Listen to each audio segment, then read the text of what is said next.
Eu trabalho aqui no José Cândido, onde está sendo o projeto do PIPID. E, primeiramente, eu fico muito feliz deles terem vindo, porque, como eles vão ser futuros professores, ainda bem que tem gente que quer ser professor ainda, eles vêm ver ao vivo e a cores como é que é feito, como é dada essa aula, como é que a gente trabalha. Eles têm que ver, vocês têm que ver como é que acontece no dia a dia, quais são as nossas dificuldades, mas nem tudo são pedras, tem flores também, muitas flores. Abraçar a causa da educação, eu acho que é um dom que a gente tem, porque senão a gente não conseguiria, tem pessoas que não conseguem.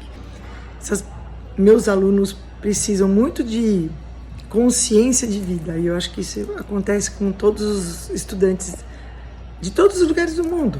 Então é a gente que tem que ajudá-los. E o PIPID veio para me ajudar e a gente vai estar junto. Adorei vocês terem vindo, adorei o que vocês estão oferecendo. Eu espero que eu esteja correspondendo ao que vocês esperavam de um professor. Não sei, não? Tá? Pau na máquina e respira, porque vocês estão só começando. O roubo, o assalto, os preconceitos e a desigualdade social. Preconceito, homofobia, tudo. Acho que o preconceito, a falta de empatia e isso deve ser. O racismo, o ódio, as pessoas preconceituosas. No começo eu fiquei bem apreensivo, meio sem saber o que fazer, que eu estava ali acompanhando as aulas de português do 6º ao 9º ano. Então, às vezes, ajudava os alunos, ele ficava ali com um papel mais ou menos de monitor, eu ficava também estudando o material didático, vendo como que são a dinâmica das aulas. E agora, nesse ano, em 2023, a gente está atuando no Clube do Livro, eu estou no Clube do Livro com 8º anos, e a gente está tentando perceber como é a questão da leitura para os alunos. Está sendo uma experiência bem interessante, porque é difícil incentivar a leitura para eles, ao mesmo tempo que a gente tem que competir com o celular, que é uma questão grave, assim, eu diria, talvez na maioria das escolas no Brasil hoje em dia. E eu já dava aula antes de começar o projeto, porém eu dava aula para cursinho. Eu ainda dou aula no cursinho da FEFLESH, e foram muitas coisas que eu notei e muitas diferenças dentro que eu vi na sala de aula em comparação com o cursinho. Acho que eu começar pelo fato de que no cursinho os alunos estão lá por vontade própria, então o manejo assim para dar as aulas sempre foi mais tranquilo. Eu gosto de ler porque ajuda na minha leitura, porque quando eu precisar de uma situação importante, eu sei ler certinho. Eu gosto de ler porque esquece, dos problemas da vida, distrai.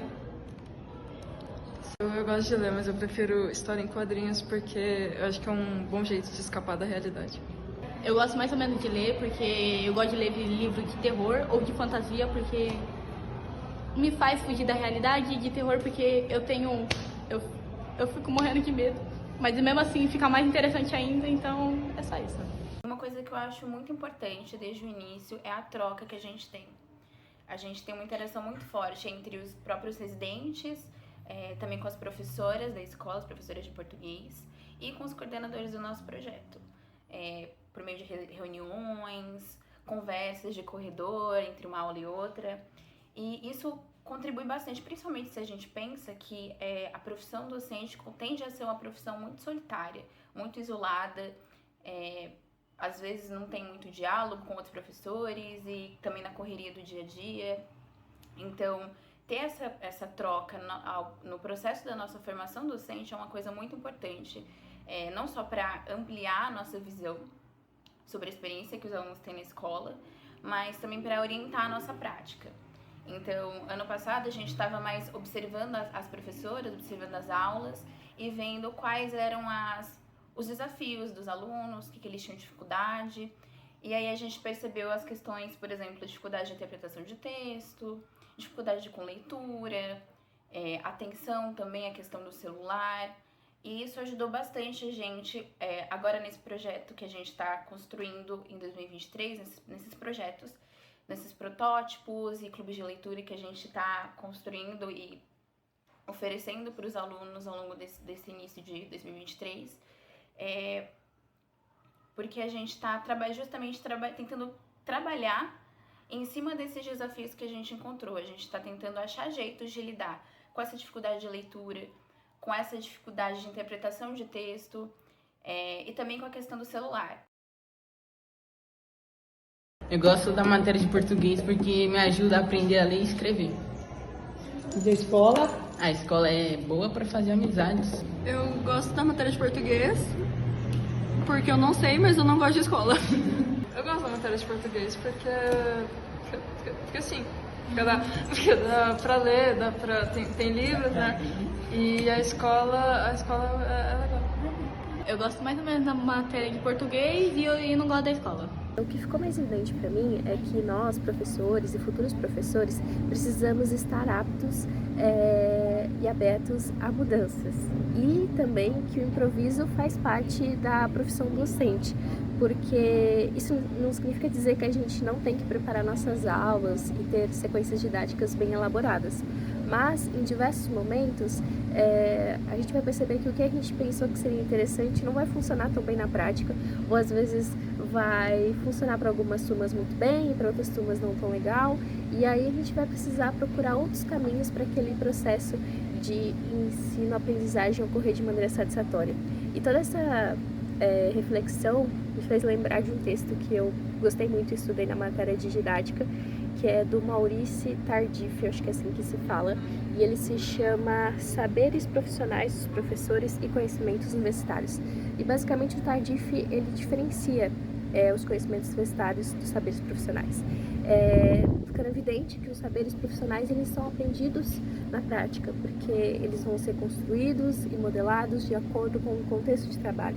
Então, para aprender os saberes profissionais, a gente precisa sair da universidade e ir de encontro com a escola. E acho que isso resume um pouquinho da importância do programa Residência Pedagógica. Com a ajuda do governo, com as rendas que a escola precisa para melhorar.